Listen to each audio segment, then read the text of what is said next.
ஜெபிப்போம். வலது கரத்தை உயர்த்தி ஜெபிப்போம்.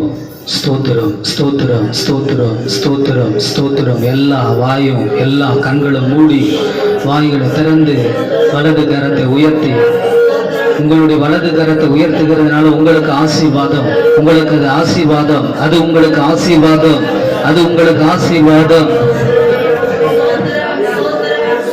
உங்களுடைய வலது கரத்தை உயர்த்தி நீங்க ஜெபிச்சீங்கன்னா உங்களுக்கு ஆசீர்வாதம். சாபம் எல்லாம் கீழே விழுது. உங்களை சபித்தவங்க எல்லாம் உங்கள் பாதத்தின் கீழே, உங்கள் பாதத்தின் கீழே, உங்களை சபித்தவங்க எல்லாம் உங்க பாதத்தின் கீழே கர்த்தர் கொண்டு வருவார். உங்க வலது கரத்தை உயர்த்தி நீங்க ஜெபித்தீங்கன்னாக்கா உங்களுடைய சாபம் எல்லாம் நீக்கப்படும்.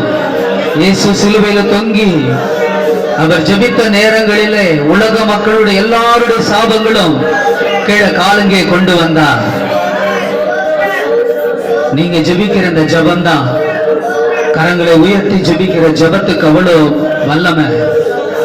உங்க வாயை திறந்து சொல்லுகிற எத்தனை பேர் வாயை திறந்து சொல்லின்னு இருக்கீங்களோ அத்தனை பேருடைய சாபங்கள்லாம் இன்றைக்கு நீக்கப்பட வேண்டும், இன்றைக்கு நீக்கப்பட வேண்டும். அசுத்தங்கள் எல்லாம் நீக்கப்பட வேண்டும், சாபங்கள் எல்லாம் நீக்கப்பட வேண்டும். சபிக்கப்பட்ட எல்லா சாபங்களும் நீங்கப்பட வேண்டும். சாபங்கள்லாம் நீங்குகிறது, சாபங்கள்லாம் நீங்கும்படியா ஸ்தோத்திரம், ஸ்தோத்திரம், ஸ்தோத்திரம், ஸ்தோத்திரம், ஸ்தோத்திரம், ஸ்தோத்திரம், ஸ்தோத்திரம். தேவனே உமக்கு ஸ்தோத்திரம், ஸ்தோத்திரம், ஸ்தோத்திரம், ஸ்தோத்திரம், ஸ்தோத்திரம், ஸ்தோத்திரம், ஸ்தோத்திரம், ஸ்தோத்திரம், ஸ்தோத்திரம். இஸ்ரவேலின் மீட்பரே உமக்கு ஸ்தோத்திரம், ஸ்தோத்திரம், ஸ்தோத்திரம், ஸ்தோத்திரம், ஸ்தோத்திரம், ஸ்தோத்திரம், ஸ்தோத்திரம். உமது உன்னத கரங்களிலே தேவனே ஒப்பு கொடுக்கிறோம். உமது சத்தத்துக்கு செவி கொடுத்து இந்த நாளிலே தேவரை கிட்டி சேர்ந்தவர்களுக்கு, அன்பு கூர்ந்தவர்களுக்கு உடன்படிக்கையும் கிருபையும் தேவனே மகத்துவத்தையும் அருளுகிற பயங்கரமான தேவனாய் இருக்கிறவரே, உன் நாமத்துக்கு ஸ்தோத்திர ஐயா. எல்லா ஆணை ஆக்கினி சாபங்கள் எல்லாம், எந்த மனுஷனுடைய சாபங்களும் வாய்க்காத போவதாக, எந்த மனுஷனுடைய சாபங்களும் ஒன்று வந்து உண்மையிலே பலிக்காத போவதாக, எந்த சாபங்களும் உன்னிடத்தில் வந்து நேராதபடி, நோய்களிலே சுருண்டு சாகாதபடி, பாவத்திலே அழிந்து மடிந்து போகாதபடி கர்த்தர் தாமே ஆசீர்வதிப்பாராக. இந்த நாளை ஆசீர்வதிப்பாராக. இந்த நாளுக்கு உண்டான ஆசீர்வாதத்தாலே நம்மை நிரப்புவாராக. அவருடைய நன்மையாலே உன்னை நிரப்புவாராக.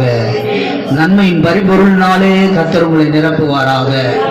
கர்த்தருடைய நன்மையான அருளும் ஆசீர்வாதம் நம்மோடு இருப்பதாக. அவர் கிருபை என்றும் உள்ளது,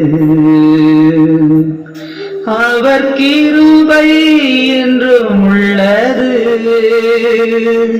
அவரை போற்றி துதித்து பாடி அல்லேலூயா என்றார் வரிப்போ. அவரை போற்றி துதித்து பாடி கையை தட்டி என்றார் வரிப்போ.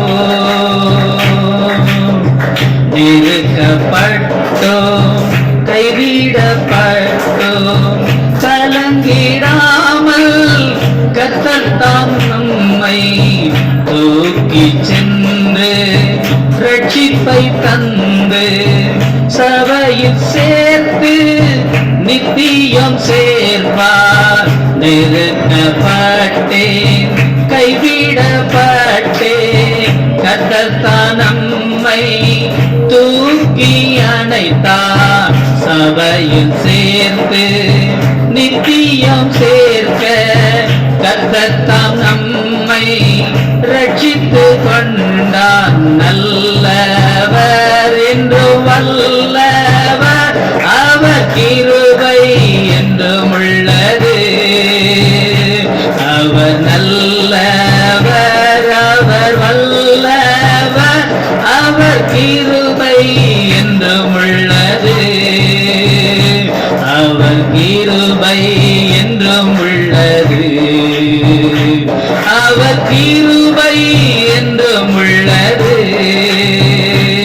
அவர் கிருபை என்றும் உள்ளது.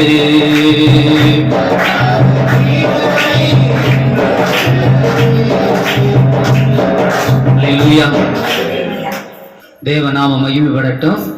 இந்த நாள்ல அநேக காரியங்கள் உண்டு. பூமியிலே ஒவ்வொரு நாளும் ஒவ்வொரு விதமான ஆவிகள் செயல்படுகிறது. இந்த ஆவிகள் கிரியைகளுக்கெல்லாம் நாம தப்பணும், விடுதலை ஆக்கப்படணும், மீட்கப்படணும். அப்படின்னா என்ன செய்யணும்? பண்ணணும், வேதம் வாசிக்கணும். எல்லாருக்கிட்ட எது குறைவுனாக்கா எல்லாமே குறைவு. ஆனா குறை இருந்தா தான் என்ன வரும்? நிறைவு தேட முடியும். நிறைவு வேணும் ஆண்டவரே. நம்மகிட்ட நிறைவேச்சுன்னா பண்ணுவோம். நீதிமொழிகள் 31 சொல்லுது பாருங்க, நான் பரிபூரணம் அடைகிறதினாலே கர்த்தர் யார் என்று சொல்லி அவரை சபித்து அவரை மறுதலிச்சு எல்லாத்தையும் விட்டுட்டு அவருக்குரியதை மறுதலித்து கர்த்தர் யார் என்று சொல்லாதபடிக்கும் தரித்திரப்படுகிறதினால் திருடி என் தேவனுடைய நாமத்தை வீணிலே வழங்காதபடிக்கும் என் படியை எனக்கு அளந்து என்னை கோஷித்தருளும். வசன அதிகாரம் சொல்லுங்க. 39 வசனத்தை வாசித்தாங்க. அப்போ நாம நிறைவா வந்துச்சுன்னா என்ன பண்ண முடியாது? தேட மாட்டோம். அப்படியேப்பட்ட மனுஷருடைய வாழ்க்கை வேதத்துல யாரெல்லாம் இருக்கிறாங்க பாருங்க. போன வாரத்துக்கு முந்தின வாரம் பார்த்தோம், ஆபிரகாம். அவனுக்கு நிறைவு தான், ஆனா அவன் தன்னை தாழ்த்தி ஜெபிக்கிறான். நான் ஒரு பரதேசி, அரதேசி. அவனுடைய குமாரர்கள்லாம் அதே தான் சொல்லி ஜெபிக்கிறாங்க. நம்ம முற்பிதாக்களுடைய எவ்வளவுதான் அவங்களுக்கு சீமானா இருந்தாலும், ஆசீர்வதிக்கப்பட்டிருந்தாலும், செல்வந்தரா இருந்தாலும், அவங்களுடைய தாழ்மை ஜபத்துக்கு தான் பலனே. அப்ப அவங்க தங்களை தாழ்த்துறாங்க. அவங்களுக்கு குறைவுபட்ட போது கூட தேவனை நோக்கி பார்த்தாங்க. அவங்களுக்கு தேவன் என்ன செய்தாரு? பரிபூர்ணத்தை கொடுத்தார், நிறைவானதை கர்த்தர் கொடுத்தார். நம்முடைய வாழ்க்கையில கூட சரி, நமக்கு குறை உள்ளவைகள் உண்டு. அதான் வேதம் சொல்லுகிறது, புதிய ஏற்பாட்டில நிறைவானது என்னதானது? நிறைவானது வரும்போது குறைவானது என்ன ஆயிடும்? குறைவானது. 13:10 சொன்ன வார்த்தையின்படி ஆண்டவர் என்ன செய்யணும்? நம்முடைய வாழ்க்கையில ஜபம் குறைவா இருக்கட்டும், ஊழியம் குறைவா இருக்கட்டும், அல்லது எது குறைவா இருந்தாலும் சரி, குறையெல்லாம் கிறிஸ்து இயேசுவினாலே நிறைவாக்கப்பட முடியும். அவரை அறிந்து அவரை விசுவாசிக்கிறவர்களுக்கு நிறைவடைகிறது. 1 கொரிந்தியர் 13:10 வாசிங்க. நிறைவானது வரும்போது குறைவானது ஒளிஞ்சு போயிடும். அப்ப நம்முடைய வாழ்க்கையில, ஆபிரகாம் வாழ்க்கையில் நிறைவு வந்தது காரணம் அவர் யார் அறிந்திருக்காரு? இயேசுவை அறிந்திருக்கிறார். நாம கூட நம்முடைய வாழ்க்கையில அதிகமா ஆண்டவரை அறியுங்க, ஆண்டவரை மட்டும் விசுவாசிங்க, வேற எதையுமே விசுவாசியாதீங்க. எதை விசுவாசிக்க கூடாதுங்க? என் கணவர் மனதிருப்பப்படுவார், என் கணவர் நல்ல நிலையில வருவார், வீடு திரும்பி வந்துருவார். யாரை கொண்டு விசுவாசிக்கணும்? கிறிஸ்துவை கொண்டு விசுவாசிக்கணும். என் குடும்பம் நல்ல நிலையில குதிர்படும், ஆண்டவருக்குள்ள ஆவிக்குரிய மனுஷனா மாறுவாரு. அவர் வந்த பிறகு வேலைக்கு போடா போடா போடான்னு வேலைக்கு தொக்காம, சபைக்கு போடா போடா போடா, ஊழியத்துக்கு போடா போடா, ஊழியத்துக்கு செய்யலாம், ஜபம் பண்ணுன்னு அப்படி நாம ஜெபிக்கிற ஒரு குடும்பமா மாறணும்னு சொல்லி ஜெபிக்கணும். நிறைவானது வரும்போது குறைவானது ஒளிந்து போகும். எதெல்லாம் குறைவா இருக்குது உன் வாழ்க்கையில? ஜபம் குறைவா, வேதம் வாசிக்கிறது குறைவா, ஊழியம் செய்யறது குறைவா, உன் வேலையில குறைபாடா, அரைக்குறை விட்டு வந்துட்டோமா, ஊழியத்தில் அரைக்குறை விட்டு வந்துட்டோமா, எதெல்லாம் நாம விட்டுட்டு வந்திருக்கிறோம்? நிறைவானது வரும்போது நீங்க சொன்னாதான் உங்க வாழ்க்கையில் அப்படி நடக்கும். நிறைவானது வரட்டும், குறைவானது ஒளிந்து போகும். அப்ப நிறைவானது வரணும்னாக்கா நம்ம என்ன செஞ்சதான் வரும்? ஜெபிக்கணும். நிறைவானது வரும்போது குறைவானது நம்முடைய வாழ்க்கையில ஒழிய வேண்டும். நகோமி, ரூத், ஒர்பால், இவங்க 3 பேருடைய வாழ்க்கையில கடவுள் என்ன செஞ்சாருனாக்கா, ரூத்தின் சரித்திரத்துல ஒரு நிறைவுல தான் போனாங்க, பெத்தேல விட்டு பிரயாணம். ஆனா அவங்களுடைய வாழ்க்கையில பிரயாணம் போன எல்லையில என்ன ஆயிடுச்சு? குறைபட்டு போயிடுச்சு. அவங்க வாழ்க்கையில எல்லாமே குறைவு. அந்த அம்மா தான் கணவனை இழந்துடுச்சு, 2 பிள்ளைகளை இழந்துடுச்சு. இது கர்த்தருடைய சாபமோ இல்ல மனுஷருடைய சாபமோ? இல்ல அவங்களுடைய தவறுதலான காரியங்களோ, எதனால அந்த 3 ஆண்களை இழந்தாங்க அந்த குடும்பத்துல? நல்லா தேடி பாருங்க வேத வசனத்தை. இன்னைக்கு நம்ம கிட்ட நிறைவு இருந்து ஒன்னு குறைவாயிடுச்சுன்னா என்ன தெரியுமா தவறா சில கிறிஸ்துவ வாழ்க்கையில நினைக்கிறாங்க, நமக்கு எவனோ சூனியம் வச்சிட்டான், நமக்கு சூனியம் வச்சிருக்கிறாங்க. அப்படி இல்லைனாக்கா யாரோ நம்மளை என்ன பண்ணிட்டாங்க, சபிச்சிட்டாங்க. அல்லது இல்லைனாக்கா நம்முடைய வாழ்க்கையில ஒரு நன்மை அடையலைனாக்கா என்ன சொல்றதுனாக்கா நம்முடைய முன்னோர் செஞ்ச பாவம், அவங்களுடைய சாபம் நம்முடைய குடும்பத்தை தாக்குது. நம்ம முன்னோரு செஞ்ச சாபமா இருக்கட்டும், அல்லது உன்னுடைய பாவத்தினால் வருகிற சாபமா இருக்கட்டும், அல்லது உன்னை சபித்தவர்களுடைய சாபமா இருக்கட்டும். சொல்லுங்க பார்க்கலாம். நம்முடைய முன்னோர்களுடைய சாபங்களா இருக்கட்டும், நமக்கு குறைபடுகிறது. நம்ம எவ்வளவுதான் பிரயாசப்பட்டாலும் அது வீட்டுல நிக்கத்தில்ல, கையில நிக்கத்தில்ல. நம்ம இன்னும் கையேந்திக்கிட்டே இருக்கிறோம், இன்னும் கடன் வாங்கி கொண்டே இருக்கிறோம்.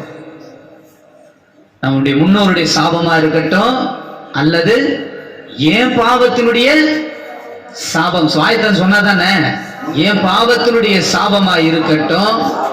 3வது தேவனுடைய சாபமா, கோபத்தினால் வந்த சாபமா இருக்கட்டும், அல்ல யாராவது நம்மள சபிச்சதினால வருகிற சாபமா கூட இருக்கட்டும். ஒரே ஒரு வசனம் இருக்கிறது. இந்த வசனத்தை பாருங்க, வாசித்து பாருங்க.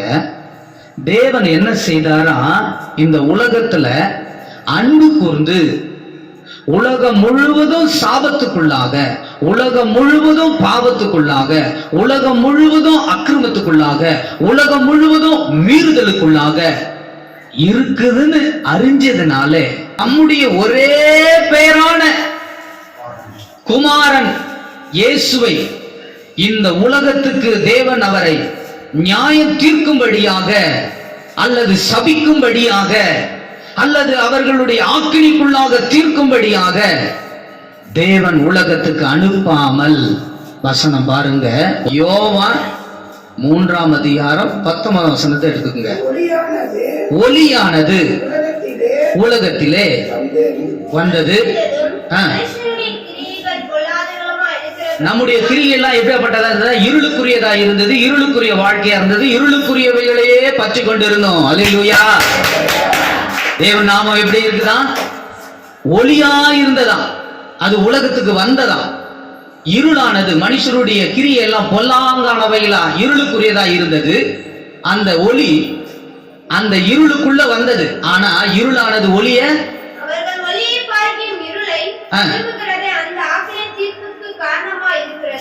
ஆமா. தேவன் என்ன செஞ்சாரா, ஒளியில ஒளியாய் வந்த தேவனை, இன்னொரு அதிகாரமும் இருக்குது அதுல. இதுல நம்ம முக்கியமானதை பார்க்கணும். 18ஆம் வசனத்தை வாசிங்க, அதுக்கு மேல அதுக்கு அடுத்து. யார் அங்க விசுவாசிக்கணும் சொல்லுங்க? அவரை விசுவாசிக்கிறவங்க என்ன படம்? வாய்த்தான் சொல்லுங்க, வாய்த்தான் சொல்லு. என்ன பண்ண மாட்டான்? ஆக்கினிக்குள்ள தீர்க்கப்பட மாட்டான், சாபத்துக்குள்ள அகப்பட மாட்டான்.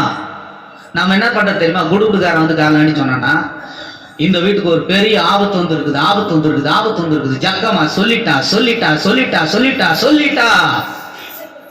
ஒரு வாரத்துக்குள்ள இந்த வீட்டுக்கு பெருத்தலைக்கு நடு ரோட்ல ஒரு கண்டை இருக்கு, கண்டை இருக்கு, கண்டை இருக்கு, கண்டை இருக்கு.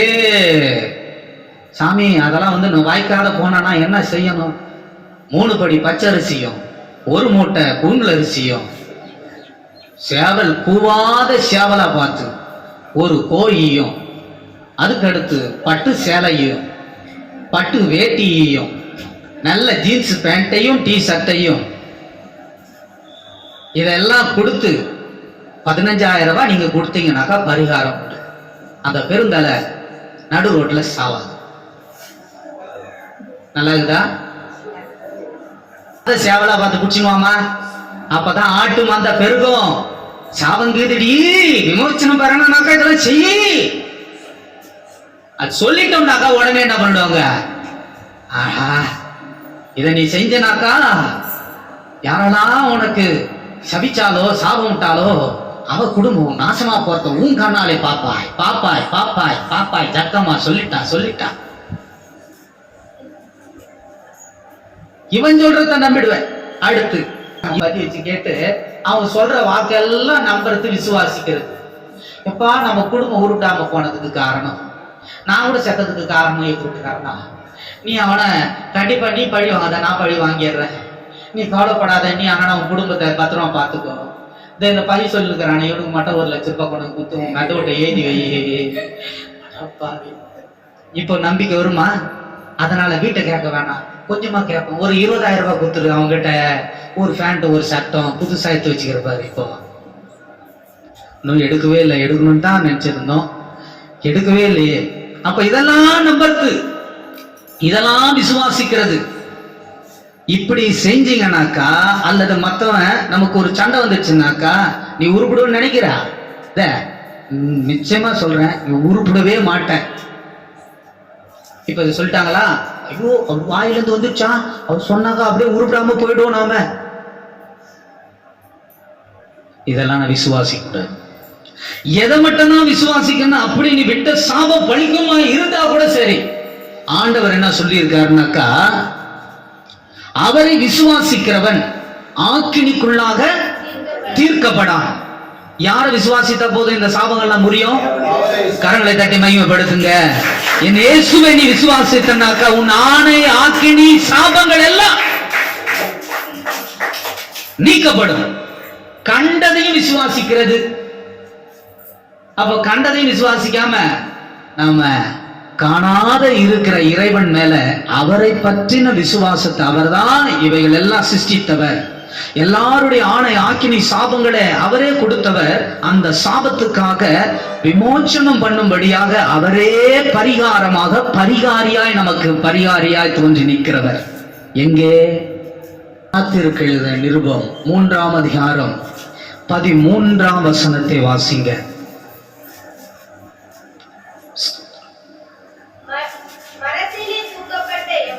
மரத்திலே தூக்கு போடப்பட்டிருக்கிற எவர்களும்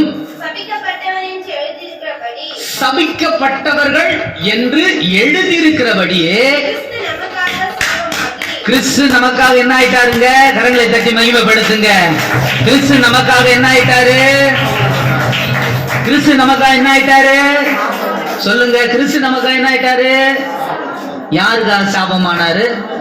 யாருக்காக சாபமானாரு? உனக்காக மட்டும்தானா? இந்த உலகத்துல பிறந்து இருக்கிறவனும் இனி பிறக்க போகிறவனுக்காகவும் நமக்கு முன் இருந்தவர்களுக்கும் இனி வரப்போகிறவர்களுக்காகவும் சாபமானார். கரங்களை தட்டுங்க. அவர் நமக்காக சாபமானார். அவர் நமக்காக சாபங்களை உரிந்து கொண்டார். நம்முடைய சாபங்கள் எல்லாவற்றையும் அவர் என்ன செஞ்சிட்டாரு? சிலுவையில முடிச்சு தீர்த்துட்டார். இனி நாம சபிக்கப்பட்ட இனம் கிடையாது, சபிக்கப்பட்ட ஜனமும் கிடையாது. கர்த்தரால் ஆசீர்வதிக்கப்பட்டவங்க. தேவன் ஆபிரகாமுக்கு தேவன் ஒரு வாக்குறுதி கொடுப்பாருனாக்கா அந்த வாக்கு தத்தத்தை மாற்றவே மாட்டார். ஆனா அந்த வாக்கு தத்தத்துக்கு விரோதமா சில காரியங்கள் ஏதாவது அவருக்கு நம்ம செவி கொடுக்காத போயிட்டோம்னாக்கா கோபத்துல சொல்லுவாரு. கோபத்துல சொல்லுவார். நாம கூட நம்முடைய மனைவிமார்களை, புருஷன்மார்களை, அடுத்த பிள்ளைகளை, ஊழியக்காரன், விசுவாசிகள் என்ன பண்ணிடுறோம்? கோபத்துல பதட்டத்துல என்ன பண்ணிடுறோம்? சாபம் விட்டுறோம். எதுக்கு? அவங்க சொன்ன வார்த்தை நீ கேட்காம செய்யாம போனதுனால.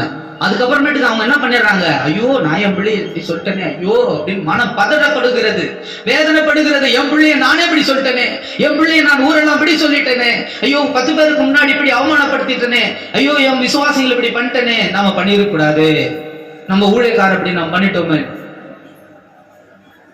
அதான் வேதம் சொல்லுது, தேவன் சபிக்காதவர்களை நான் சபிக்க லாகுமோ. என்ன ஆகுமோ? 23ஆம் அதிகாரம். என்னாகுமோ? 23ஆம் அதிகாரத்தை படிச்சு பாருங்க. வசனம் சொல்லுங்க. 8ஆம் வசனம் கரெக்ட் தான். தேவன் சபிக்காதவர்களை ஆதாம் ஏவாளை யார் சபிச்சது? பிசாசா தேவனா மனுஷனா? தேவன் தான் சபித்தார். என்ன சாபம் கொடுத்தார்? பொண்ணுக்கும் ஆணுக்கும், நீ என் சத்தத்துக்கு செவி கொடுக்காம உன் மனைவியின் சத்தத்துக்கு கேட்டபடினாலே நீ மண்ணிலிருந்து எடுக்கப்பட்டாய், திரும்ப எங்க போயிடுவ? மண்ணுக்கே நீ போவ. இது முதல்ல தேவன் கொடுத்த வார்த்தை தான். நன்மை தீமையை உன் நடுவில் வச்சுட்டேன். ஆனா இவன் என்ன பண்ணிட்டான்? அறிஞ்சும் மீறிட்டாங்க. அப்ப தேவன் என்ன சொன்னாரு? நீ உயிரோடு இருக்கிற நாளெல்லாம் உன்னுடைய நெத்தி வேர்வை நிலத்துல சிந்தோ, நீ வேலை செஞ்சு நீ சாப்பிடணும். ஆனா அதுக்கு முன்னாடி என்ன இல்லை, அப்படியேப்பட்ட ஒரு காரியங்களை கொடுக்கல. உடம்புல இருக்கிற தனி கூட வெளியேறாத நல்ல மரத்தில் இருக்கிற கனி வகையானதை சாப்பிட்டு தான் மனுஷனை வாழ வச்சார். அதுக்கப்புறமேட்டு தான் பயிரிடும்படி வச்சார். அப்படின்னா என்ன ஆயிருக்கும்? மரத்தில் இருக்கிற பழ வகையான ஃப்ரூட் வகையானவைகளை அவன் இழக்க வேண்டும். போய் வனாந்தரமா இருக்கிற இடத்துல போயிட்டு அவன் பண்படுத்தி அதை பயன்படுத்தி அதுக்கப்புறமேட்டுக்கு அதை அவன் செய்து சாப்பிட வேண்டும். அப்படிதான் தேவன் வச்சிருக்கார். அப்போ சபிக்கப்பட்டவன் காரணம், ஆசீர்வதிக்கப்பட்டவனா இருந்தா எப்படி இருந்திருக்கும்? அப்போ ஆசீர்வாதம் சாபமாகவும் சாபம் ஆசீர்வாதமாகவும் மாற்றுகிற தேவன் தான் நம்முடைய தெய்வம். இப்போ வார்த்தைக்கு செவி கொடுக்காம போனாங்க. பெண்ணானவள் நீ என் சத்தத்துக்கு செவி கொடுக்காம சர்பத்தின் சத்தத்துக்கு கேட்டு அவையின்படி செய்தபடி, நான் செய்யக்கூடாததை நீ செஞ்சபடினாலே உனக்கு பிரசவ நாட்கள் வரும், உன் வேதனைகள் மிகவும் வேதனைகளை கர்ப்ப வேதனைகளை மிகவும் பெருக பண்ணுவேன். மிருகத்துக்கு சாபத்தை விட்டார். இந்த 3 பேரும் ஏதேன் தோட்டத்துல சாபமா இருந்தத ஒவ்வொரு தலைமுறையா கர்த்தர் என்ன பண்றாரு? அந்த சாபங்கள் தொடருது. அந்த சாபங்கள் தொடர்ந்து வந்தது. பிதாக்களுடைய ஆதி பிதாவா இருக்கிற ஆதாமினுடைய சாபம் இன்னைக்கு வரைக்கும் இருக்குது மக்கள் மேல. அதனால தான் இந்த இயேசுவை எல்லாரும் அறிய வேண்டும். அவர்களை தெரிந்து கொள்ளுகிறவன் யாரோ அவனுக்கு அந்த நாளில விடுதலை, ரட்சிப்பு என்று வேதம் சொல்லுகிறது. எவன் அறிகிறானோ அவனுக்கு விடுதலை, அவனுக்கு ரட்சிப்பு, பாவத்திலிருந்து சாபத்திலிருந்து மரணத்திலிருந்து விடுதலையாக்கும்படியாக ரோமர் 8:2 அது சொல்லுகிறது. கிறிஸ்துவின் பிரமாணமா இருக்கிற ஆவின் பிரமாணம் என்ன செய்கிறதுனாக்கா, பாவம் சாபம் மரணம் என்கிறவைகள் இருந்து என்னை விடுதலை ஆக்கிற்று. நியாய பிரமாணத்தை ஏற்படுத்தி கொடுத்தார் மோசே காலத்துல. இந்த பிரமாணங்கள்லாம் மீறவன் யாரோ அவன் என்ன பண்ணப்பட வேண்டும்? ஆக்கினைக்குள்ளாக தீர்க்கப்பட வேண்டும், சபிக்கப்பட வேண்டும், நோய் சுருண்டு படுக்க வேண்டும். இதெல்லாம் கொடுத்த தெய்வம் கடைசியா என்ன சொல்லிட்டாருனாக்கா, இந்த சாபத்தையும் முறிக்கிறதுக்காகத்தான் இயேசு எங்க தொங்கினாரு? சிலுவையில தொங்கினார். இயேசு சிலுவையில தொங்க காரணம் என்ன? மனுக்குலத்தின் சாபங்களை போக்க சாபமான முள்முடியை தலைமேலே சுமந்து கொண்டு சிலுவையிலே வெற்றி சிறந்து, சாபமான முள்முடியை தலைமேலே சுமந்து கொண்டு சிலுவையிலே வெற்றி சிறந்து, ஐயா சிலுவையிலே வெற்றி சிறந்து. எப்படிப்பட்ட தெய்வம் நம்ம தெய்வம்? நீ நல்லவ சர்வ வல்லவ,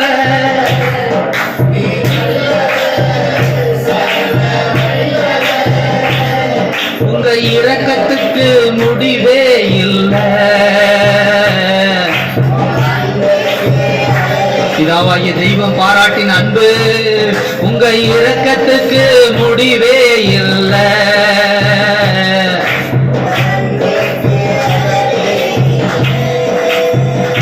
அது காலைதோறும் புதிதாயிருக்கும், அது காலைதோறும் புதிதாயிருக்கும்.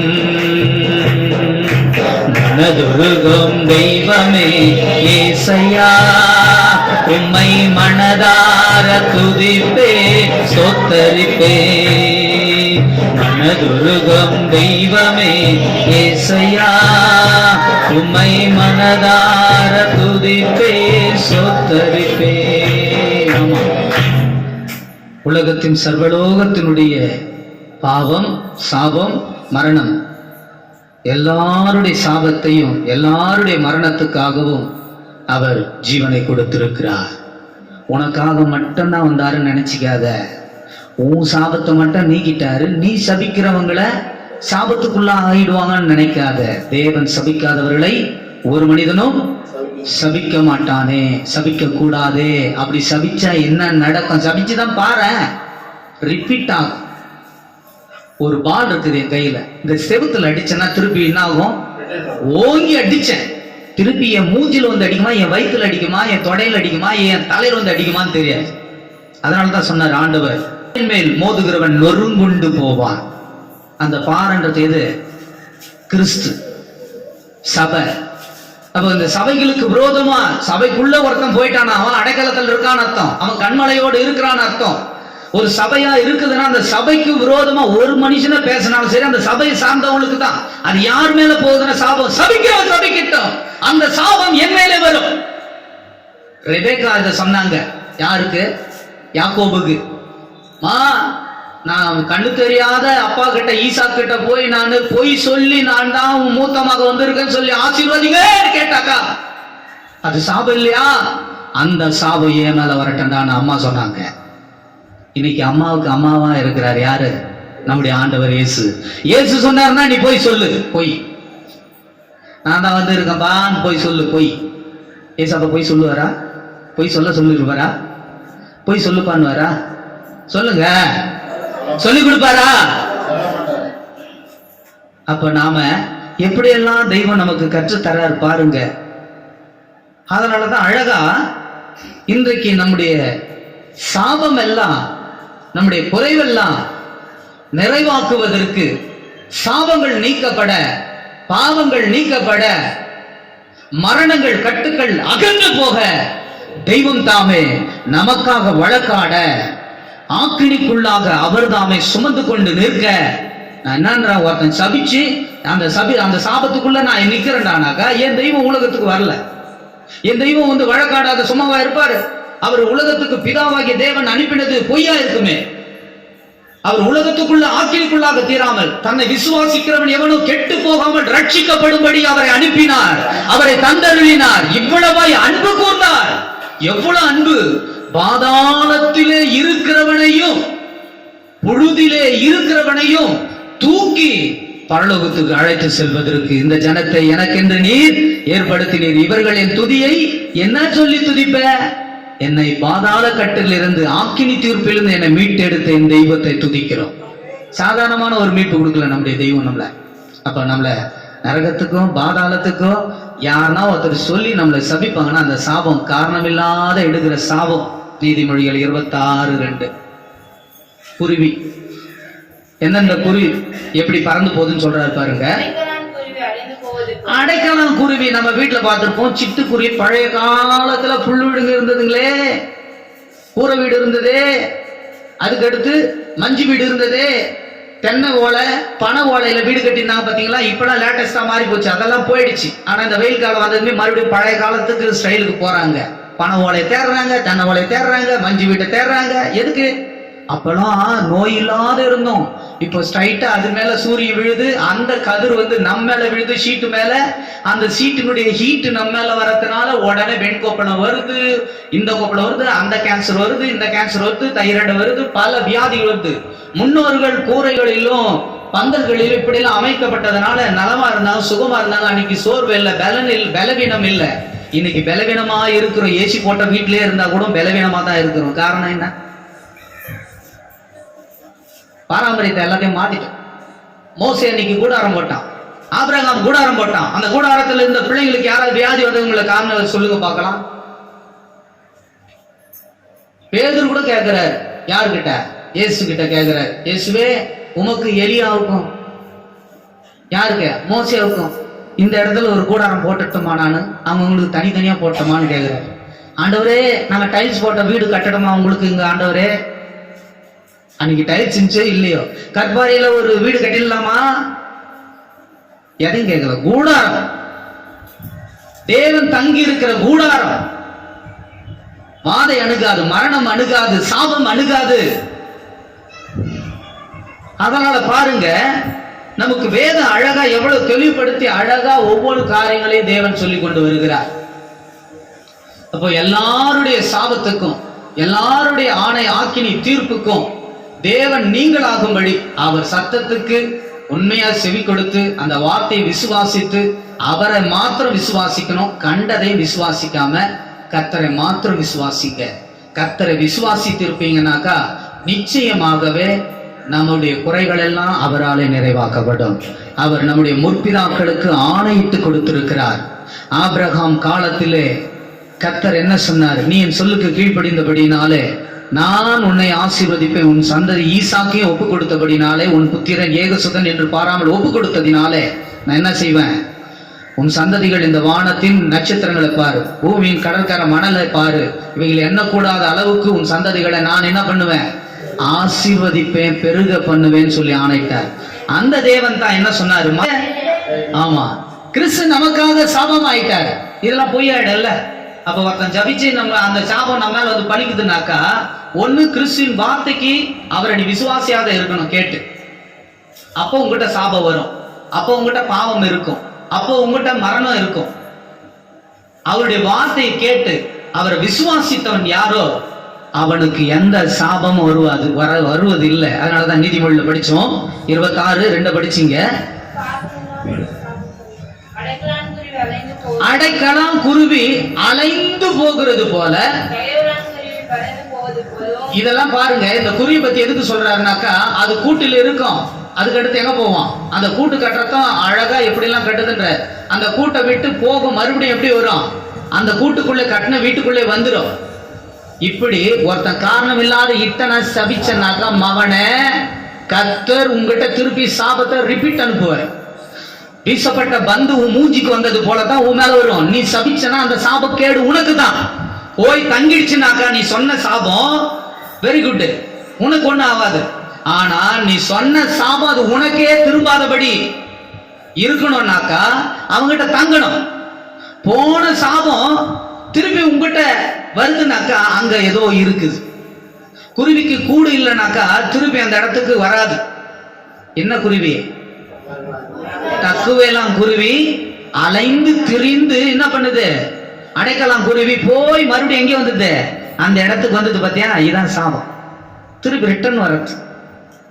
ஏன்னா வேற இடம் கிடையாது, அது சபிக்கப்பட்டது, அந்த இடத்துல மட்டும்தான் இருக்கும். ஆனா ஆண்டவர் நமக்கு சொல்லியிருக்காரு, நீ பூமி எங்கும் உலாவி வருவாய். ஆண்டவர் பூமி எங்கும் உலாவி வருகிறவர், ஏதேன் தோட்டத்துல உலாவி வந்தவர்.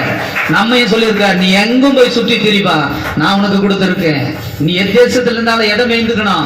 சத்தியத்தை மேய்ந்துக்கணும்னு சொல்லி இருக்கிறார். அப்ப நம்ம எவ்விடத்துல சுற்றி திரிந்தாலும் நமக்கு என்ன வருவதில்ல? சுதந்திரமா விட்டிருக்காரு. ஒரு கூட்டை கட்டி உன்னை அடைச்சி வைக்கல.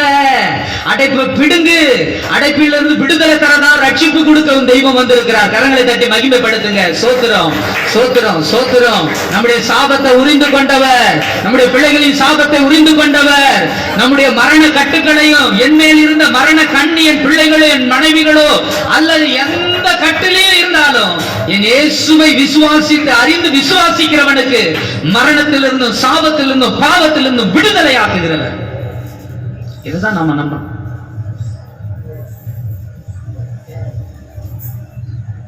கூட்டிலிருந்து புறப்பட்ட குருவி போய் திரும்பி தான் சபிக்கப்பட்டிருக்கிற அந்த இடத்துக்கு திரும்புகிறது போல இரண்டாவது ஒரு குருவியை சொன்னார். முதல்ல அடைக்கலாம் குருவி, இரண்டாவது ஒரு குருவி தக்குவலாம் குருவி. ரெண்டு வாரம் பாத்தீங்கன்னாக்கா எங்க பார்த்தாலும் சுத்தி இருக்கும். 2 வாரம் இருக்கும். மீன் மாதிரி எப்படி இருக்கும்? கையில இருக்கும். இது பார்த்தா இது வந்துச்சுனாவே யாரும் சாவ போறான்னு வாங்க சொல்லிக்கிறாங்க. சொல்லுவாங்க, இந்த குருவி வந்து கத்திச்சுனாக்கா சாவ போறாங்க. அடுத்து கோட்டா வந்து உள்ள பூந்துச்சுனாக்கா போச்சு, அந்த குடும்பம் குடி இருக்காது. இதெல்லாம் ஒண்ணு சொல்லிக்கிறாங்க. சரி, வேதத்தில் இருக்குதா? வேதத்தில் இல்லாதெல்லாம் நாம என்ன பண்ணக்கூடாது? விசுவாசிக்க கூடாது, நம்ப கூடாது. இது என்ன சொல்றாரு பாருங்க, தக்குவலாம் குருவி பறந்து போகிறது போலவும். அத கையை தட்டுங்க, இந்த குருவி தான் நமக்கு தேவை. ஆனா அந்த குருவியை போய் என்ன சொல்லிட்டாங்க? சாபமா சொல்லிட்டாங்க. இது சாபம் நம்ம விட்டு போற குருவி. இது திரும்பி என்ன வராது? என் வீட்டுக்கு சாபத்தை கொண்டு வராது, என் வீட்டுக்கு பாவத்தை கொண்டு வராது, என் வீட்டுக்கு மரணத்தை கொண்டு வராது. அப்படியாப்பட்ட குருவியா இருக்கிறவர் தான் நம்முடைய ஆண்டவர் இயேசு. பறவையா இருக்கிறார், குருவி கிடையாது, பறவை. அவர்கிட்ட பரிசுத்த ஆவியானவர் பறவையின் ரூபம் கொண்டு புறாவை போல இறங்கி வந்தார். வேளையிலிருந்து காக்கா எடுத்து விடப்பட்டது, பறவை எடுத்து விடப்பட்டது. பறந்து போய் தன் குதிகாலிலே ஒரு ஒலிவ இலையின் கிளையை ஒன்ற அது கொத்தி கொண்டு வந்தது என்று எழுதப்பட்டிருக்கிறது. நோவா அப்போது அறிந்து கொண்டான், இப்போது பூமியிலே தண்ணி ஜலம் வற்றி போனது என்று அறிந்து கொண்டான். அப்படி நம்மிடத்துல இருக்கிற ஆவியானவர் நம்ம எப்படி நடத்த வேண்டும் என்று விரும்புகிறார் தெரியுமா? நம்முடைய சாபத்தை எல்லாம் சொல்லுங்க எங்கிட்ட கொடுமான்ற, நீ யாரையும் சபிக்காத. அதனால தான் நம்முடைய முற்பிதாக்கள் அப்போஸ்தலர் நடபடி 3ஆம் அதிகாரம் நம்முடைய முற்பிதாக்களுக்கு கட்டளையிட்டவர் இந்த சாபம், ஆணை, ஆக்கினி எல்லாவற்றையும் கிறிஸ்து தாமே சுமந்து தீர்க்கும்படியாக தேவன் என்ன செய்தாரா, இந்த உலகத்துக்கு அனுப்பினது மாத்திரமல்ல, பலியாக இயேசுவை கொன்னது மட்டும் இல்ல, இயேசுவை அனுப்புனது யாரு? பிதாவாகி தேவன். ஆக்கினிக்குள்ள தீர்க்கப்படாம, சரி ஆக்கினிக்குள்ள தீர்க்கப்பட்டிருக்கிறவங்கள, சபிக்கப்பட்டவங்கள எல்லாருடைய சாபத்தையும் சுமக்கிறதுக்காக யார பலியாக்கினாரு? தம்முடைய குமாரனை சிலுவையில பலியாக ஒப்பு கொடுத்ததும் இல்லாம அவரை மரித்தோர்ந்து உயிரோடு எழுப்பினாராம். எதுக்காக? ஒண்ணு, அவர் உயிரோடு இருக்கும்போது அவரை அனுப்பினது வேண்டிய காரியங்கள் அவரை விசுவாசிக்கவும், அவருடைய வார்த்தை கேட்டு விசுவாசிக்கவும். ரெண்டாவது, அவர் சிலுவையில சிந்திய ரத்தத்தினால கழுவப்பட்டு இருக்கிற பிள்ளைகளும். மூன்றாவது, அவரோடு கூட மரண சாயல் இணைக்கப்பட்டு அவரோடு கூட உயிர்த்தெழுதலின் சாயலை பங்கடைகிற சபையில கொண்டு வந்து சேர்க்கப்பட்டிருக்கிற பிள்ளைகளுக்கு தேவன் சொல்றாரு. 3ஆம் அதிகாரம் 25ஆம் வசனம் 26ஆம் வசனம் வாசிங்கள். நீங்கள் அந்த தீர்க்க தரிசியை புஸ்தகத்தை புத்திரராய் இருக்கிறீர்கள்,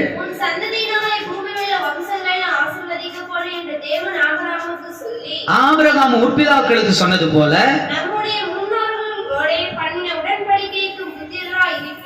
நம்ம முன்னோர்களுக்கு தேவன் பண்ணின உடன்படிக்கைக்கு நாம என்னவா இருக்கிறோம்?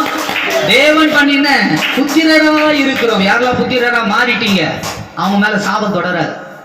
அதுக்குதான் இது ஞானஸ்தானம் பண்ணப்படணும்ன்ற. புத்திரரா மாறணும்னா என்ன செய்யணும்?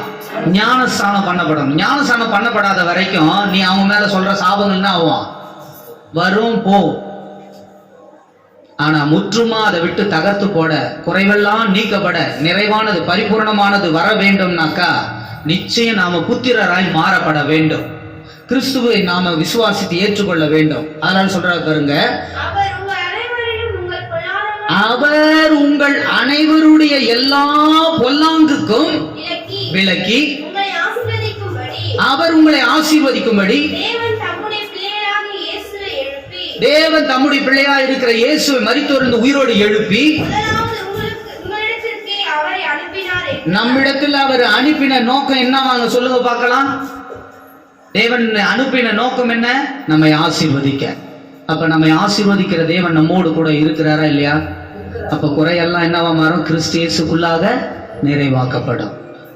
குறைவானது ஒரு நிறைவானது வரும்போது குறைவானது ஒழிஞ்சு போயிடும். இப்ப நம்முடைய வாழ்க்கையில நிறைவுக்குதா குறைவுக்குதா? குறைவு இருக்குது. ஜப குறைவு, வேத வசனம் வாசிக்கிறது, சத்தியத்தை கேட்கறது குறைவு.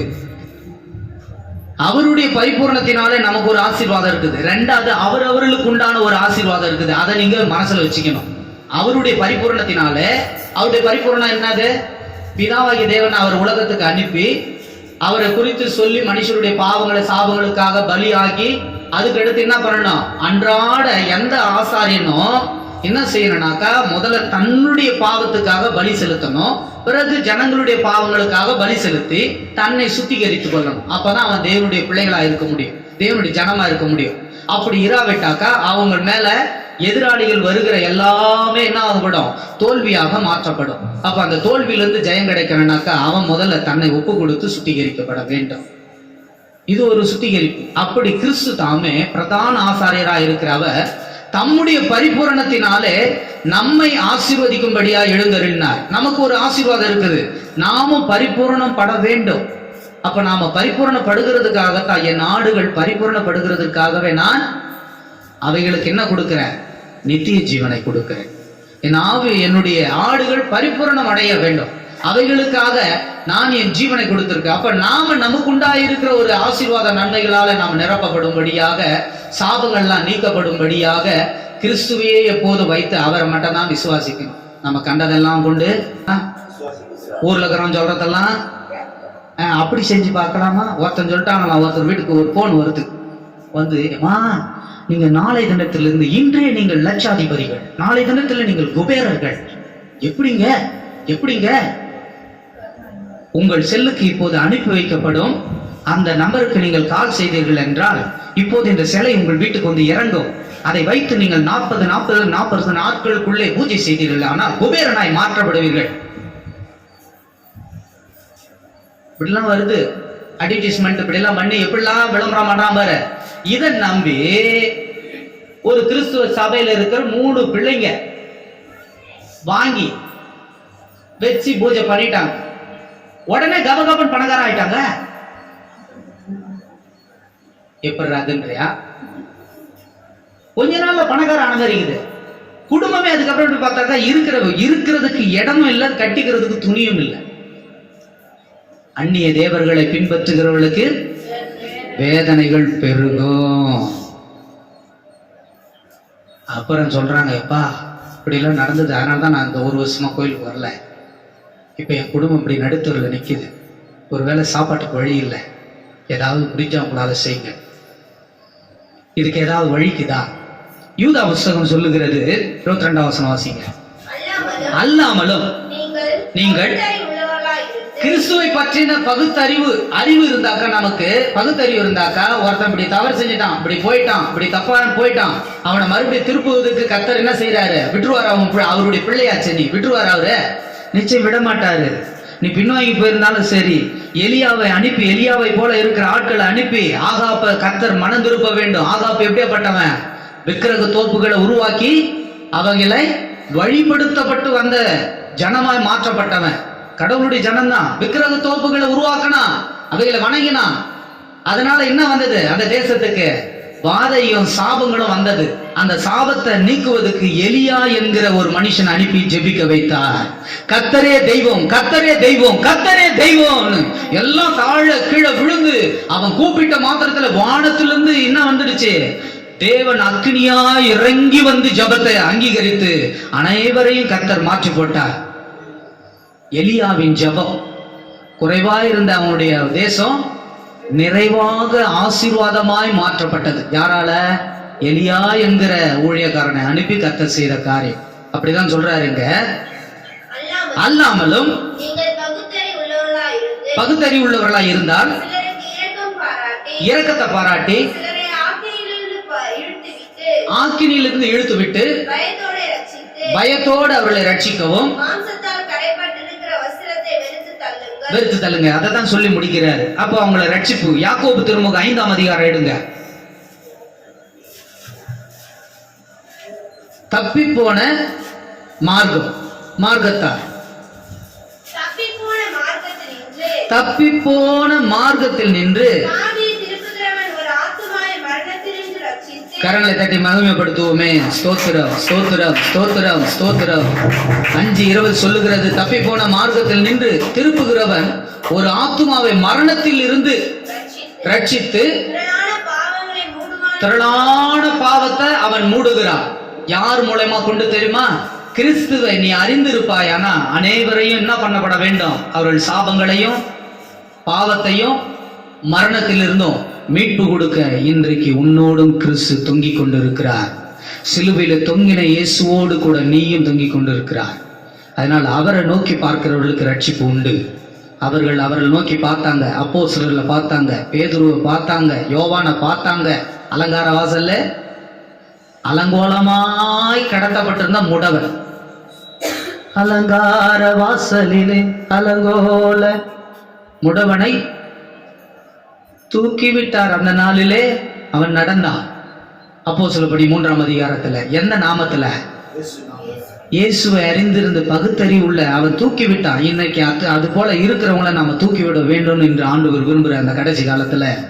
ஏன் கேட்டாக்கா, ரகசிய வருகைக்கு முன்னதாக நீதிமான் என்ன பண்ணப்பட வேண்டும்? ஆண்டவருடைய ரத்தத்தால பாவம் சாபம் மரணத்திலிருந்து விடுதலை ஆக்கப்பட்டவன் தான் நீதிமான். இப்படியாப்பட்டவனை உபத்திரவ காலத்துக்கு முன்னதாக எடுத்து கொள்ளப்படுவானா? 57:1-2 படிக்கிறீங்களா? 57:1-2. நீதிமான் மடிஞ்சு போறான், ஒருத்தரும் மனதில் வச்சு சிந்திக்கிறது இல்ல, புத்திமான் எடுத்துக்கொள்ளப்படுறான். தீங்குக்காக வருவதற்கு முன்னமே நீதிமான் எடுத்துக்கொள்ளப்படுவான். இதை சிந்தித்து பார்க்கறது கூட யாரும் இருக்க மாட்டாங்க. அப்படின்னா என்ன அர்த்தம் தெரியுங்களா? நேர்மையா நடந்தவங்க, சத்தியத்தை கேட்டு சபை கூடுதல் விடாம இருந்து ஜபத்தை விடாத இருந்தவங்க யாரோ அவங்க எடுத்துக்கொள்ளப்பட்டு அவர்களுக்குரிய இடத்துல பரலோகத்துல போய் இளைப்பாறி கொண்டிருப்பாங்க. தேவன் அவர்களுக்குன்னு ஒரு இடத்தை வச்சிருக்காங்க. இந்த உலகத்தை விட்டு எடுத்த உடனே பரலோகத்துல அவர்களுக்குன்னு ஒரு இடம். இன்னைக்கு சபையில உனக்கு ஒரு இடம், இந்த இடத்துல தான் நான் முடி போட்டு ஜெபம் பண்ணுவேன், இந்த இடத்துல தான் எங்க பிரதருடைய இடம், இங்கதான் என் சிஸ்டம் இருப்பாங்க, இங்கதான் எங்க முன்னோர்கள் இருப்பாங்க, இங்கதான் பெரியவங்களா இருப்பாங்க, அங்கதான் அந்த வாசல்ல அங்க உட்கார்ந்து இருப்பாங்க, அங்கதான் அங்க வெளியே அந்த தூணாண்ட உட்கார்ந்து இருப்பாங்க இவங்களா அப்படின்னு சொல்லுவாங்க. இங்கதான் முனியமா வந்து உட்காருவாங்க அப்படின்னு சொல்லுவாங்கல்ல. இது போல பரலோகத்துல நமக்குன்னு ஒரு இடத்தை ஆண்டவர் செலக்ட் பண்ணி வச்சிருக்காங்க. நீ செலக்ஷன் பண்றதுல ஆண்டவரே செலக்ட் பண்ணி வச்சிருக்காங்க. அப்ப எந்த மாதிரி இருந்தாக்கா நம்ம எந்த மாதிரி இடத்துல கொண்டு போவாரு பாருங்க. நீங்க எங்க இருக்கணும்னு நினைக்கிறீங்க? ஆண்டவருக்கு முன்னாடி வந்து இருக்கணும்ன்றீங்களா, கிட்ட உட்காரணுன்றீங்களா, இல்ல பக்கத்துல, இல்ல 50 பேருக்கு தள்ளி இருக்கணும்ன்றீங்களா? ஆண்டவரே நானு உங்க பக்கத்துல. மார்க்குடைய அம்மா வேண்டாங்க, ஆண்டவரே உங்களுடைய வலது பக்கத்துல ஒரு பையனையும் உங்களுடைய இடது பக்கத்துல ஒரு பையனும் உட்கார வைங்க. இது எனக்குரியவைகள் அல்ல, என் பிதாவுடைய வேலையா இருக்குது, என் பிதாவுடைய காரியமா இருக்குது. நீங்க என்ன மாதிரி வேண்டிக் கொள்ளுகிறீங்கன்னு தெரியாம வேண்டிக்கிறீங்கன்னு சொல்லிட்டு சொல்றாரு ஆண்டவர். ஏன்னா மரணத்துக்கு அடுத்து அவர் எங்க போக போகிறார்ன்றத பத்தி தெரியாதனால நீங்க அப்படி செய்யறீங்க. அதை பேசுவார். சரி, ஹல்லேலூயா. அதனால ஆண்டவர் நமக்கு சொல்றது என்னன்னா, உபத்திரவ காலத்துக்கு முன்னதாக நீதிமான் எடுத்துக் கொள்ளப்படுகிறார். அதுக்கு முன்னாடி பூமியில இருக்கிற பொல்லாத 7 விதமான ஆவிங்க இந்த பூமியில இறங்கி வந்து நீதிமான ஆக்கப்பட்டவன, பாவம் சாபம் மரணத்திலிருந்து விடுதலை ஆக்கப்பட்டவன மீண்டும் எதுக்குள்ள கொண்டு போகணும்னு விரும்புது. ஆவிங்க பாவத்துக்குள்ளேயும் சாபத்துக்குள்ளேயும் மரணத்துக்குள்ளேயும் கொண்டு போக வேண்டும். தேவனால பாவத்தை நீக்கப்பட்டவன், தேவனால சாபத்தை நீக்கப்பட்டவன், தேவனால மரணத்தை நீக்கப்பட்டவன தேவனாலே மீண்டும் என்ன பண்ணப்படணும்? அவன் பாவத்துக்கு ஒப்பு கொடுக்கப்படணும். தேவனாலே அவன் என்ன பண்ணப்படணும்? அவன் சபிக்கப்படணும். தேவனாலே அவன் என்ன பண்ணப்படணும்? சாவத்துக்கு மரணத்துக்கு கொண்டு போகப்பட வேண்டும்னு பிசாசு சேலஞ்ச் பண்ணு. எபேசியர் 6ஆம் அதிகாரம். அதனால இந்த பிரகாரமா இருக்கிறபடினால இந்த கடைசி காலத்துல பொல்லாத ஒவ்வொரு நாளைக்கும் ஒவ்வொரு விதமான ஆவிகள் பூமியில இறங்கி செயல்படுத்துகிறது என்று வேதம் சொல்லுகிறது. எபேசியர் 2ஆம் அதிகாரமும் அததான் சொல்லுகிறது. எபேசியர் 6ஆம் அதிகாரத்தை எடுப்போம். ஹல்லேலூயா, ஹல்லேலூயா சொல்லுமே. 6ஆம் அதிகாரம் எடுத்துக்கோ. 6ஆம் அதிகாரம் 10ஆம் வசனத்திலிருந்து வாசிங்க. கடைசியாக என் சகோதரரே, நாம அனுதினமும் எதில பலப்படணும்னா அவருடைய சத்தியத்திலையும் சத்துவத்திலையும் வல்லமையிலும் பலப்படணும். நாளுக்கு நாள் ஜெபம் பண்ணி வேத வாசிக்கிறதுலயும் வசனத்தின் மூலமா என்ன பண்ணப்படணும்?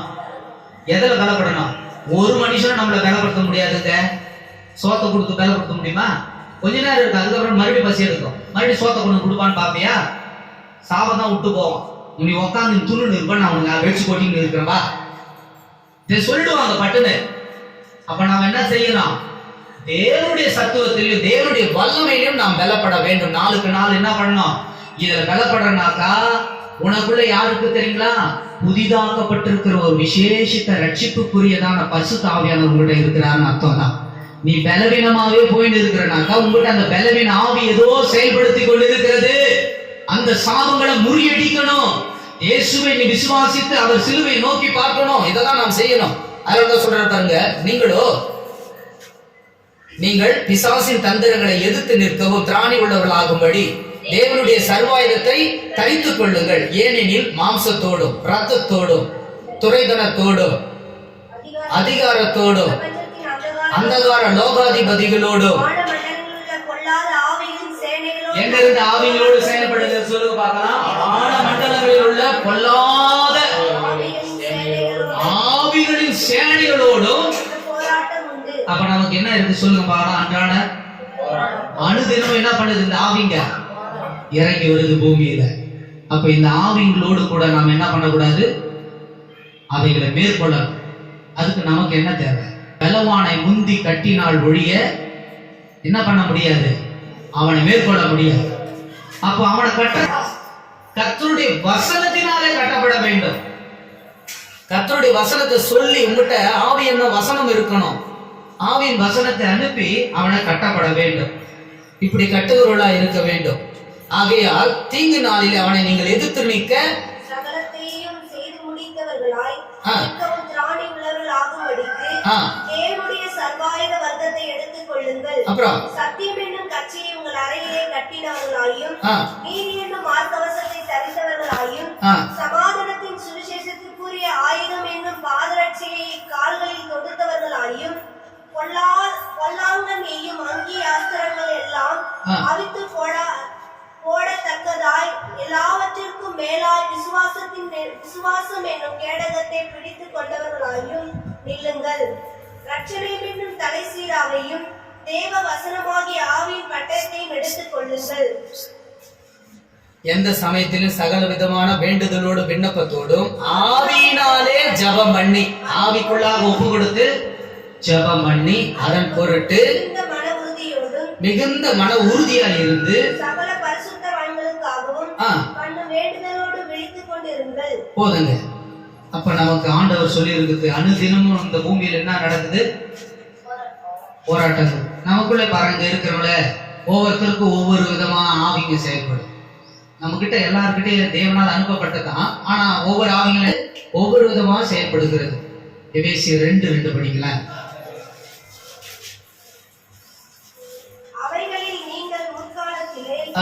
உலக வழக்கத்திற்கு ஏற்றபடியாகவும் கீழ்ப்படியாமல் பிள்ளைகளிடத்தில் இப்பொழுது கிரியை செய்கிற ஆகாயத்து அதிகார பிரபுவாகிய ஆவிக்கு ஏற்றபடியாகவும் நடந்து கொண்டீர்கள். அப்ப நாம எங்க இருந்தா வருது ஆவிங்க சொல்லுங்க பார்க்கலாம். வான மண்டலத்திலிருந்து இறங்கி வருது. அப்ப நீங்க ஜெபம் பண்ணும்போது எதை சொல்லி கட்டுவீங்க சொல்லுங்க. என்ன சொல்லி கட்டுவ? இந்த குடிகார ஆவி, இந்த பூர்த்தியா ஆவி, இந்த விபச்சார ஆவி, இந்த பொருளாச ஆவி, இந்த சாபத்தின் ஆவி, இதெல்லாம் என்ன சொல்லி கட்டணும்? வான மண்டலத்திலிருந்து வெளிப்படுத்தப்படுகிறது. அங்கிருந்து வருகிற ஆவிகளை கட்டுறோம். எங்க ஜபத்துக்கு சோர்வு இல்லாம நாங்க ஜெபிக்கணும் அப்படின்னு சொல்லி சத்தியத்தை சொல்வதற்கு, பிள்ளைங்க கேட்கறதுக்கு தடை பண்ணுகிற இந்த வான மண்டலமிருந்து வருகிற ஆவிகளை கட்டுறேன், இயேசுவின் நாமத்துல கட்டுகிறோம். இந்த நாம் வேலை செய்கிறதுக்கு தடை பண்ணுகிற ஆவிகளை, வினோத எல்லா குரோத சாபங்கள் பாவங்கள் அக்கிரம ஆவிகளை இயேசுவின் நாமத்துல கட்டுறேன் அப்படின்னு சொல்லி கட்டணும். இப்படி நாம கட்டி ஜெபிச்சுட்டு அதுக்கப்புறம் நீங்க எதை வேணா செய்யுங்க. தேவனுடைய சித்தத்தின்படியே கர்த்தர் எல்லாம் ஆசீர்வாதமா குறைவில்லாம நிறைவாகவே மாற்றப்படும். நான் ஒரு காலத்துல என்ன பண்ணுவேன், பொருள் எந்த பொருள் வாங்கிட்டு வந்தாலும் தொடுக்குன்னு வீட்டு உள்ள கொண்டு வருவேன். அது என்ன பண்ணும், அங்கிருந்து ஏதோ ஒரு கிரியை அதான் கூட வந்துடும். வந்த பிறகு பிரச்சனைகள் கலங்கும். அப்புறம் கொஞ்ச நாளைக்கு பிறகுதான் இப்போ அதை கண்டுபிடிச்சு என்ன பண்ணோம், எந்த பொருளை தொட்டாலும் எந்த பொருளை வாங்கி வந்தாலும் சரி, எங்கே தெரியுமா, கடையில மறந்து கடையில் ஜெபிப்பேன். இல்ல மறந்துட்டா கூட வீட்டுக்கு உள்ள போறதுக்கு முன்னாடி வாசல் காட்டே சேர்த்து கட்டி விட பத்தி அதே போல எல்லா சாபத்தையும் அங்க இருக்கிற எல்லா கிரியையும் கட்டி சபிச்சு என் வீட்டுக்குள்ள வராம கர்த்தரால் ஆசீர்வதிக்கப்படுகிறது மாத்திரம் உள்ள வருவதாக சொல்லி ஜெபம் பண்ணி உள்ள போகும். அதுல இருந்து கொண்டு வந்த ஒரு பொருளும் ஃபெயிலியர் ஆகல. அதுல இருந்து வந்த நாள்ல இருந்து எந்த ஒரு பிரச்சனையும் இல்லை, எந்த போராட்டமும் இல்லை. இதுக்கு காரணம் என்ன சொல்லுங்க பார்க்கலாம். நாம ஜெபிக்கணும். நாம ஜெபிக்காம சில காரியங்களை நாம செய்யறோம். அப்படி நாம இருக்கக்கூடாது. அப்ப நாம ஜெபிக்கிறவளா காணப்பட வேண்டும். அல்லேலூயா அல்லேலூயா சொல்லுவோமே. குறைவெல்லாம் நிறைவாக கிறிஸ்துக்குள்ளா மாற வேண்டும், மாற்றப்பட வேண்டும்னா நம்முடைய குறைவா இருக்கிற வேத வசனம், சத்தியம் கேட்கறது, ஜெபிக்கிறது, உபவாசிக்கிறது இதெல்லாம் இருக்குமானாக்கா அதை கர்த்தர் நமக்கு என்ன பண்ணணும், ஒரு ஆசீர்வாதமா கர்த்தர் மாற்றி கொடுக்கணும்னா நாம அவரை ஒன்று விசுவாசிக்கணும். அவர் உலகத்தை ஆக்கினுக்குள்ள தீர்க்க வராம, சபிக்க வராம, நம்முடைய சாபங்களை சுமந்து கொள்ள முடியாது. சிலுவையில ஆணை ஆக்கினிக்காக தொங்கப்பட்டு பலியாக ஒப்பு கொடுக்கப்பட்டார். அவர் உயிர்த்தெழுந்து நம்மை சபிக்க அனுப்பாம நம்மை ஆசீர்வதிக்க அனுப்பியிருக்கிறார். இந்த 3 பாயிண்ட வச்சுக்கோங்க. 1, அவர் நம்மை அனுப்பின நோக்கம், நம்ம இடத்துல அனுப்பின நோக்கம் அவரை விசுவாசித்து பரலோகத்துக்கு ஒன்று இருக்குது, மறுவாழ்வு இருக்குதுன்னு அறிவிச்சு அவரை விசுவாசிக்கவும், விசுவாசிக்கிறவனுக்கு நித்திய ஜீவனை கொடுக்கும்படி அவர் அனுப்பினார். அவரை விசுவாசிக்கிறவனுக்கு பாவத்திலிருந்து, சாபத்திலிருந்தும் மரணத்திலிருந்து விடுதலை ஆக்கும்படியாக மரத்திலே தூக்கப்பட்டார் சாபங்களுக்காக. அவர் உயிர்த்தெழுந்து நம்மை ஆசீர்வதிக்கிறவராக இருக்கிறார். எதுக்குனாக்கா பொல்லாங்கு மீண்டும் கிரியை செய்யாதபடி இருக்கு. அப்ப நமக்குள்ள பொல்லாங்கு கிரியை செய்யாத இருக்குனாக்கா நாம என்ன செய்யணும்? ஆண்டவர் ரோமர்ல சொல்லிட்டாரு, உங்களை சபிக்கிறவர்களை நீங்க என்ன செய்யுங்க? மத்திய 5ஆம் அதிகாரத்திலே சொன்னாரு, உங்களை சபிக்கிறவர்களை வசனம் எடுத்துட்டீங்களா? 44 சொல்லுது, திருப்பி சபிக்க கூடாது, அவங்களை என்ன பண்ணணும்? ஆசீர்வதிக்கணும். உன்னை சபிக்கிறாங்களா? சோத்திரம் ஆண்டவரே, அவங்களை ஆசீர்வதிங்க. என்னது அது? எப்படி பாது அவன் அம்மா பேசினா எப்படிப்பா விடுறது? அவனை 4 வார்த்தை நான் நாக்கு புடுங்கும்படி போய் கேட்டு வர இருப்பார், நீ இருப்பா, நான் போறேன்பா, அதெல்லாம் பேசுறாங்க. 44 வாசிங்க, மத்திய 5:44. நான் உங்களுக்கு சொல்லுகிறேன், உங்கள் சத்துருக்களை சிநேகிங்க, உங்களை சபிச்சாங்கன்னா அவனை நீங்க ஆசீர்வதிங்க, உங்களை பகைச்சாங்கனாக்கா நன்மை செய்யுங்க, உங்களை நிந்திக்கிறவர்களுக்காக, துன்பப்படுத்துகிறவர்களுக்காக ஜெபம் பண்ணுங்க. பிதாவுடைய வார்த்தையா இருக்கிறது இயேசு சொன்ன போதனை. என்ன சொல்லியிருக்காரு? சபிக்கிறவரை ஆசீர்வதிங்க, அப்புறம் நிந்திக்கிறவர்களுக்காகவும் துன்பப்படுத்துறவர்களுக்காக நன்மை செய்யுங்க, ஜெபம் பண்ணுங்க. ஏன் நன்மை செய்ய சொன்னாரு? ஒரு காரியத்தை நீங்க கற்றுக்கொள்ளணும். இன்னைக்கு வாசிங்க, சீக்கிரம் வாசி போட்டதுன்னு. அன்றியும் உன் சத்துரு பசியா இருந்தா அவனுக்கு போஜனம் கொடு, அவன் தாகமா இருந்தாக்கா கொடு.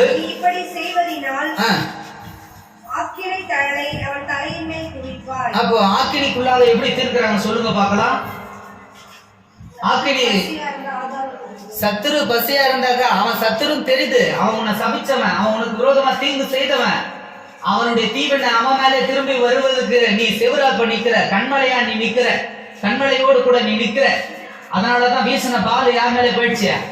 அவன் மேலே ரிப்பீட் ஆகும். அப்போ யாரு சபிக்கிறாங்களோ அந்த சாபம் அவங்க மேலே அந்த தீவனை திரும்பும்படியாக கர்த்தர் என்ன செய்யணும்? திருப்பணும்னாக்கா நீ என்ன செய்ய? போய் அவனுக்கு நீ நன்மை செய். நீ நன்மை செய்யாம நீ போய் அவன் செஞ்ச பிரகாரம் நீ தீமை செய்ய போனாக்கா ஊமேல வந்துடும். திரும்பி அவன் சொன்னது ஊமேல படிச்சு பாத்தியா? அவன் சொல்லிட்டு இருந்தான், இப்படி நீங்க பிரிஞ்சிருவீங்க, இப்படி நீங்க பிரிஞ்சு போயிடுவீங்கன்னு சொன்னா அது கரெக்டா நடக்குது பாத்தியா? சொன்னவனுடைய சாபம் திருப்பி ரிப்பீட் அவன் மேல போய் அவன் குடும்பத்துல எத்தனை பிரிவினை உருவாக்க போகுதுன்னு தெரியாது. அப்போ எப்படிலாம் இருந்து எப்படிலாம் செய்யணுன்றத தேவன் அழகா நுணுக்கமா இந்த வேதத்துல நமக்கு கற்று தந்திருக்கிறார். அப்போ நாம நம்முடைய தேவன் நமக்கு கற்று தந்திருக்கிற பிரகாரமாக நாம் நடக்க வேண்டும். அதனாலதான் சொல்றாரு, 20ஆம் வசனம் வாசிப்போம். அதுல 12ஆம் அதிகாரம் தானே வாசித்தீங்க? 12:20 படிச்சீங்களா? அதுக்கு மேல ஒரு வசனம் வாசிங்களேன். என்னவாங்க? பழி வாங்குறது தேவனுக்குரியது, நானே பதில் செய்வேன்.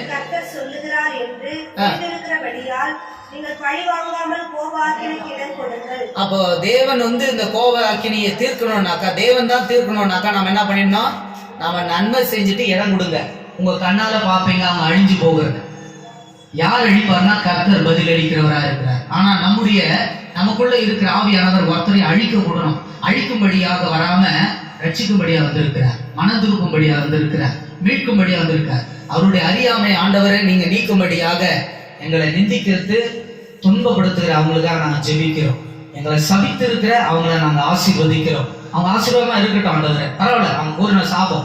ஆனா எனக்கு முன்னாடி எங்களுடைய சாபத்துக்காக நீங்க பலியா இருக்கிறீங்களே, எங்களுக்காக நீங்க அனுப்பப்பட்டிருக்கிறீங்களே, உண்மை விசுவாசிக்கிறவன் ஆக்கினிக்குள்ளா தீர்க்கப்பட மாட்டான்னு சொன்னீங்களே ஆண்டவரே, நீங்க எங்களிடத்துல இறங்கி மரித்தோருக்கு உயிர்த்தெழுந்து எங்களுடைய எல்லா பொல்லாங்கு அந்த இருந்தாலும் அந்த பொல்லாங்கெல்லாம் நீங்கும்படி ஆசீர்வதித்து இருக்கிறீரே. இத்தனை காரியங்களும் எங்களை என்ன செய்யாது? சாபத்துக்குள்ள கொண்டு போகாது. அப்போ நம்முடைய வாழ்க்கையில குறைவெல்லாம் நிறைவாக மாற்றுகிறது நம்முடைய ஆண்டவர் இயேசு கிறிஸ்துவாலே. இந்த இயேசு கிறிஸ்துவை நாம் அறிந்திருக்கிற நம்முடைய வாழ்க்கையில அவரை மாத்திரம் என்னைக்கும் வைத்து விசுவாசிக்கிறத, அவரை அறிகிறத நாம் விட்டுட்டோம்னாக்கா நம்முடைய சாபம் ஸ்ட்ரைட்டா எந்த குருவியா வந்துடும்? தகுவலாங்குருவியா, அடைக்கலாங்குருவியா? அடைக்கலாங்குருவியா வந்துடும். தகுவலாங்குருவியா, அடைக்கலாங்குருவியா? அடைக்கலாங்குருவியா திருப்பி வந்துடக்கூடாது. தகுவலாங்குருவியை போல சாபமெல்லாம் என்னை விட்டு ஓடி போவதாக.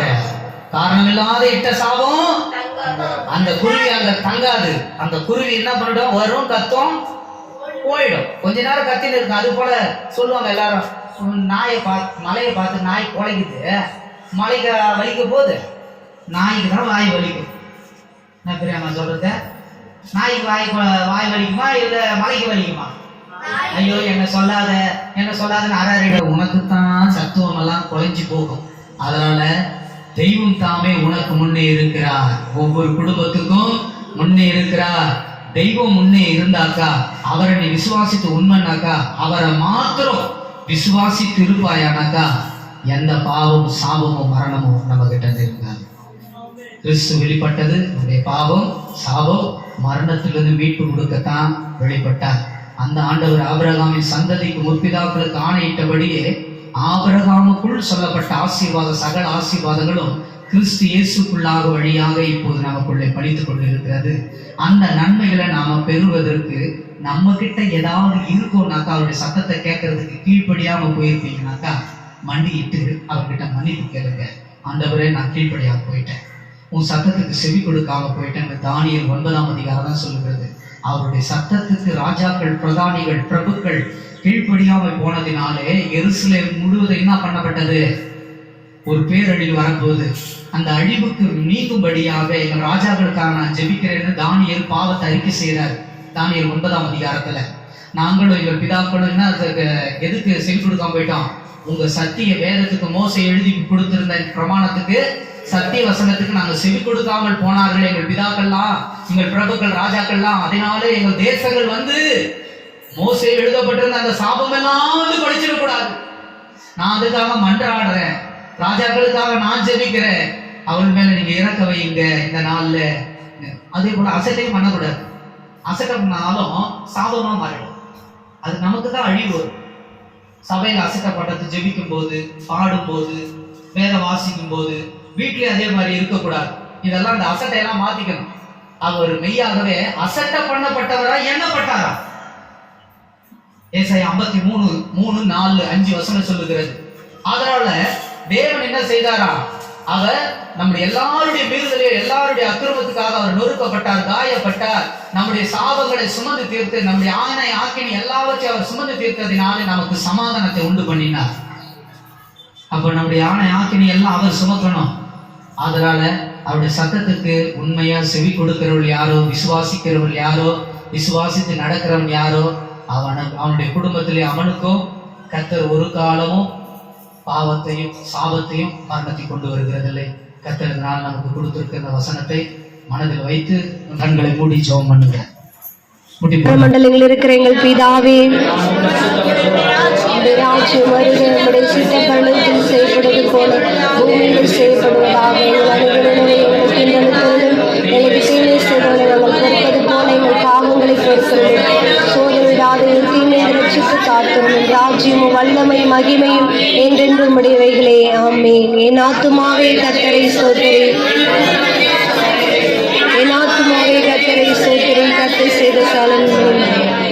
இன்று நாம் சந்திக்கிற வரைக்கும் நம்முடைய பிதாவாகிய தேவனுடைய அன்பும், கர்த்தராகிய இயேசு கிறிஸ்துவின் கிருபையும், பரிசுத்த ஆவியாகிய தேவனுடைய சமாதானமும் பாதுகாப்பும் நம்மோடும் சபையார் அனைவரோடு கூட இருப்பதாக. கர்த்தர் நம் அனைவரோடு இருப்பாராக.